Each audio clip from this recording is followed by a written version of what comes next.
What is salt? Well, the simple answer is that salt is a mineral. However, it can be used in many different ways when it comes to the kitchen.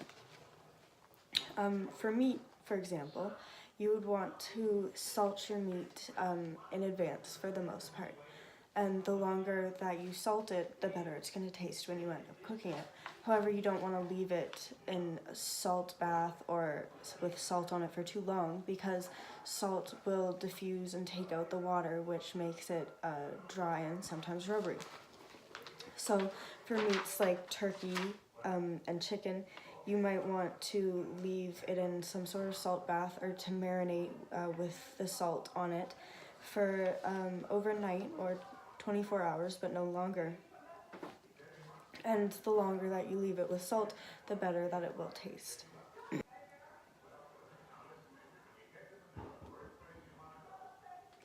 The larger and more dense the meat, the earlier in advance you want to salt it. So if you have a big steak or ribs or pork chop, you would want to salt it at least 24 hours in advance so that it becomes nice and moist and very easy to eat and chew. Seafood, however, you don't want to salt it too early in advance because it will get tough and dry and chewy. So 15, maybe 20 minutes in advance is probably the prime time to salt it before you would go to cook it. Eggs, however, are a little different because they absorb salt very, very easily. So not only do you not want to salt your egg too early or anything, you don't want to use too much salt. So just a pinch of salt while in the pan will do.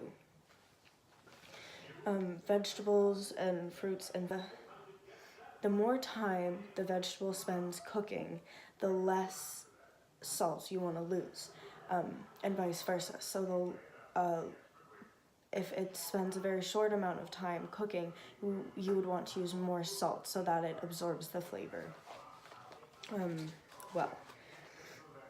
And then for doughs and batter,